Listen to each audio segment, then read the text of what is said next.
mind lately. You had a run-in with some mysterious mechanized assailants while searching for tomorrow, right? Well, after comparing their data to that of the gargantuan mech Higgs summoned, I've concluded that all of these contraptions appear to operate on the same underlying technology. None of them have been fitted with remote operation modules, nor are they capable of autonomous function. They're not robots, in other words. The bloody things don't even have drivetrains or core units. They're almost like puppets with no strings. They don't require chiral network coverage to function either.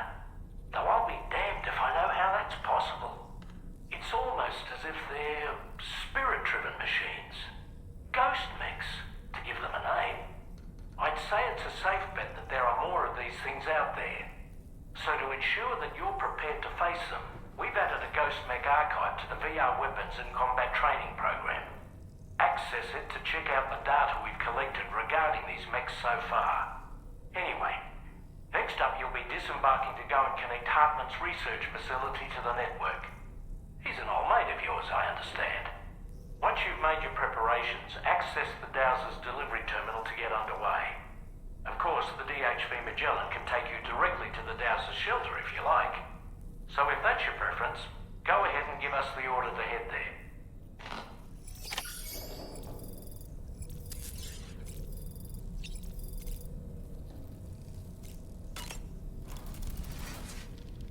I'm so relieved that Tamara was unharmed.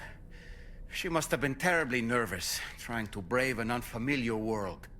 But she's safe now, thanks to you, Sam.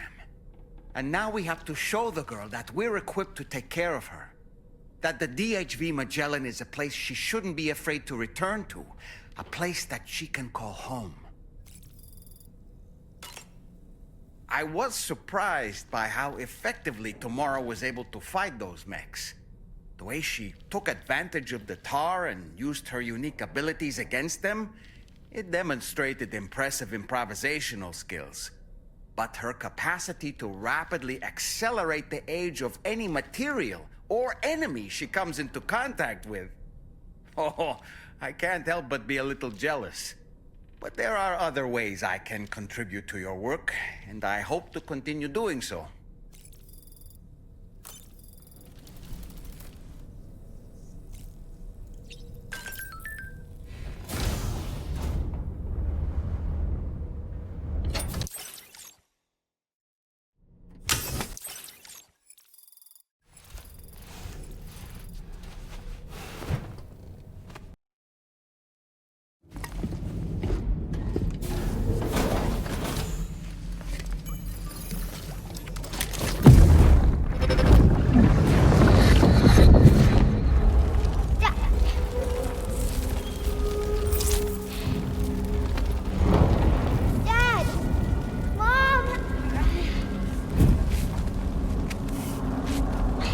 This way.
Snagged it.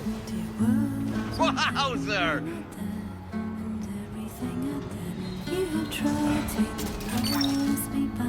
Gotcha.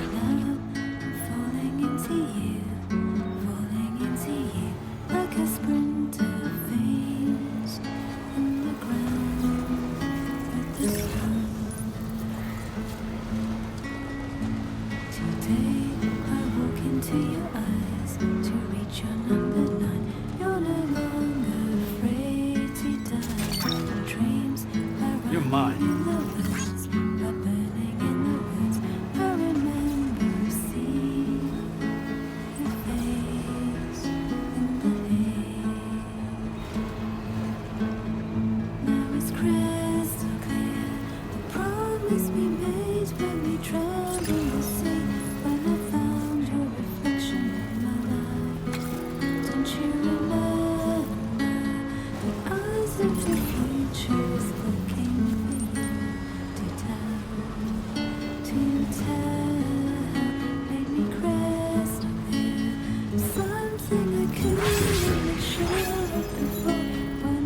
Almost there.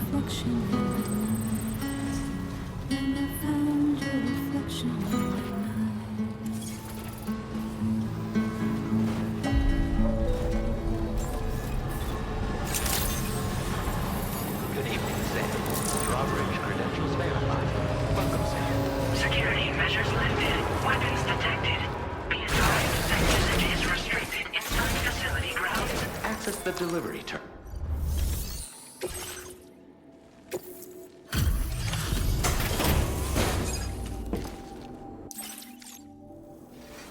Thank you for your service. Proceeding to order confirmation. The condition of this cargo is above average. Your assistance is appreciated. Please use your qubit to initiate a...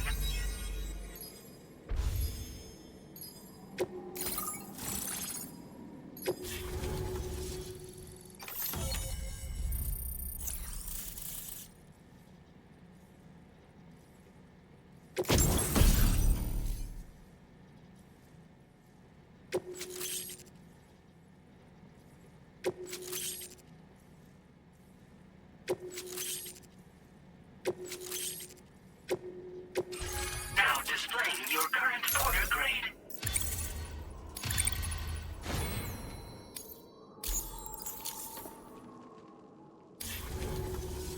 Connection to chiral network condition assessed as good. Thank you for your service. Greetings, Sam. This is the President. Once again, you've done it. The northwestern part of the Australian continent has been successfully connected to the chiral network. As a result, the probability of a new plate gate manifesting on this continent has significantly increased. As for what comes next, I believe a drawbridge ally is stationed at this facility. By strengthening your bonds, I have no doubt you will be able to accomplish even greater feats. So don't let me keep you. Your friend is waiting inside. Facility doors have been unlocked.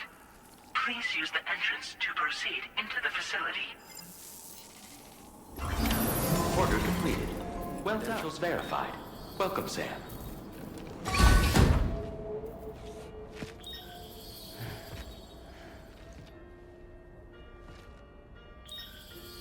Please proceed inside.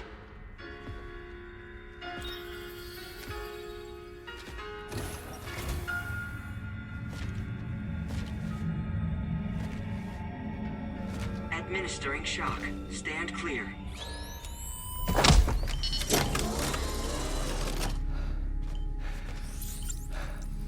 Upper Beach reference frame confirmed. UB coordinates are L 47.37, B plus 6.32.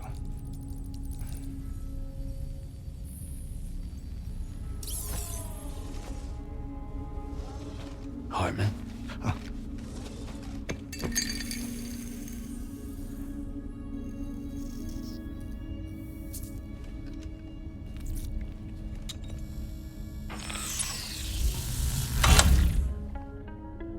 You're looking well, Sam.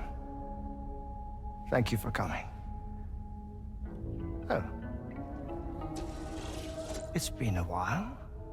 Ticker still holding up? Thanks to this support unit, I can flatline anytime, anywhere, without worry. No need for beds and the like either. I can sleep standing up. Not bad, eh?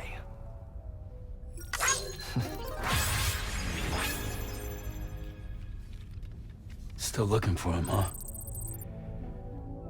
I am. They're a large part of the reason I came to this place.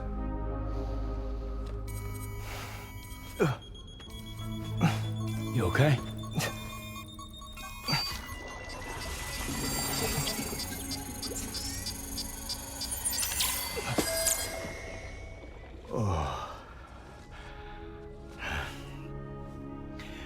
I've been rather unkind to my heart. You might say I'm on the verge of heartbreak. Still, it's a small price to pay for mapping the beach. And now that my work here is complete, I can accompany you all on your journey. Oh, we undertook the beach mapping program to help determine the most efficient strategy for linking up Australia. While near death, I traversed the beach and provided location data to APAS, which it used to build a database. Oh, APAS was my partner in this, you see. I also collected water samples from the various beaches I visited, which I duly deposited in the form of my own tears. Apparently, the water somehow circulates between them and the world of the living. The samples were required to study the phenomenon. Huh.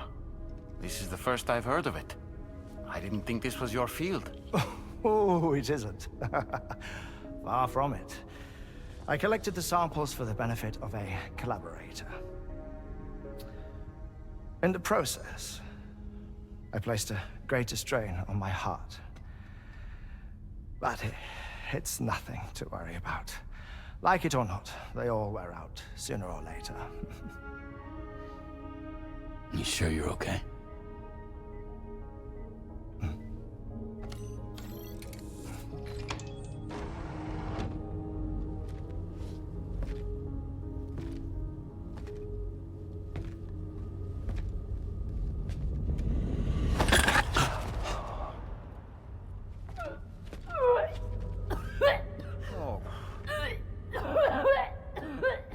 All good in there?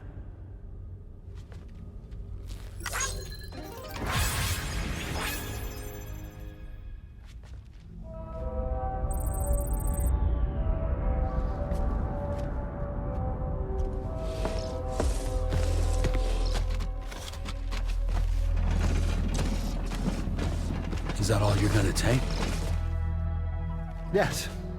Everything I need is already stowed at the DHV Magellan. This here is my insurance. Well then, shall we go to the DHV Magellan?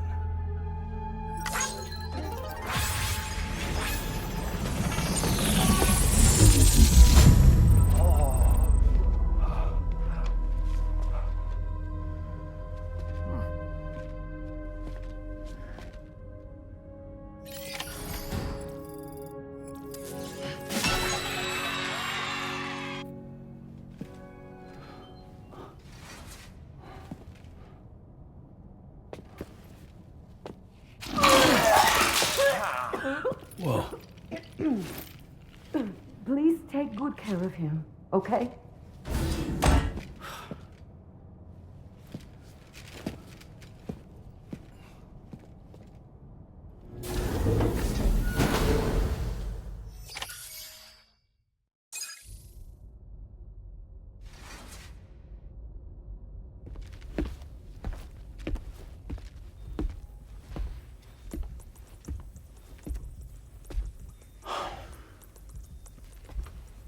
Ah, Sam. You're the last to arrive. But now we're all here. Let's get to it. Recently, I received a number of strange mails that were apparently sent to me by none other than myself. And Fragile has been receiving similar communications too. Isn't that right? Yeah, I got a few about Lou's records. It goes without saying, I did not, in fact, send them. It's all very distressing and gave me palpitations. An especially concerning mail reached me not long ago. Attached were some highly sensitive UCA documents on BBs and chiral communications technology, including classified records of the BBs who were sacrificed to build the foundation of the chiral network. These extraordinary children were the catalyst required for the network to route data through the beach. They served as a bridge between the beach and our world, hence the Bridge Baby moniker. They were originally intended for the sole purpose of sustaining the chiral network. I'd like to discuss the implications of these records in my possession, but before that, I can tell you how Bridge Babies were developed in more detail, if you wish. R&D commenced shortly after the Death Stranding was first observed. The inciting incident having occurred during the performance of a cesarean section to save the child of a brain-dead mother. But perhaps the rest should be explained by someone who remembers the period. If you're willing to indulge me. I can't speak with any authority, but if you insist. When the obstetrician touched the fetus during the procedure, it's said they glimpsed the beach. Subsequent research revealed that the unborn children of still mothers possessed a special connection to the place. While communications utilizing the beach had been theorized, the framework was incomplete.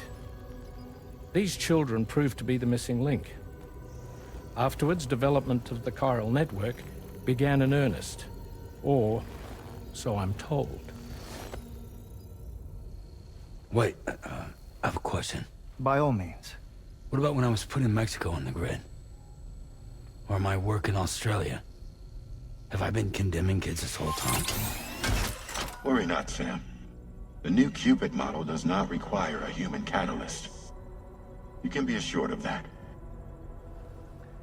Bridget was president when this all began, and she wouldn't permit women to be deliberately rendered brain-dead in order to produce BBs.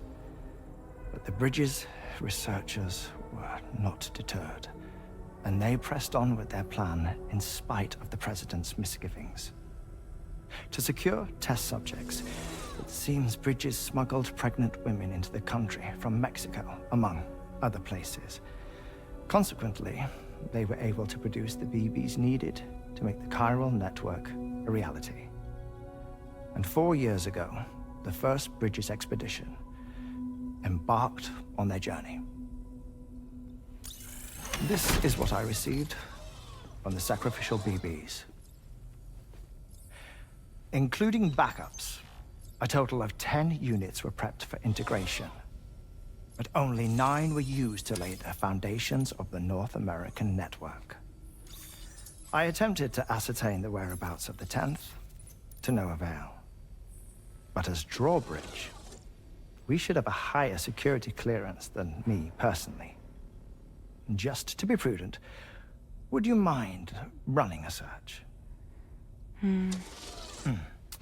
As Deadman determined, there was another BB-28 that existed before Lou, which was decommissioned. Fragile later discovered that, 4 years ago, Lou was assigned BB-28 serial number, and for reasons unknown, placed into storage. Now, the first expedition also set off 4 years ago, and they could surely have made use of another functional BB unit, yet again, for reasons unknown, Lou remained in storage. So did they have other plans for Lou? Was Lou deemed unsuitable for sacrifice? Or was Lou excluded from the mission for some other reason? Like what? Cardiac arrest imminent. 30 seconds remaining. Not finding anything here. All the official records claim BB-28 was decommissioned. That's it. There's also nothing to suggest a connection between the missing BB and Lou. Still, we know for a fact that they played a part in the first BB experiments. So we have to ask the question, did Lou play one too? 3, 2, 1.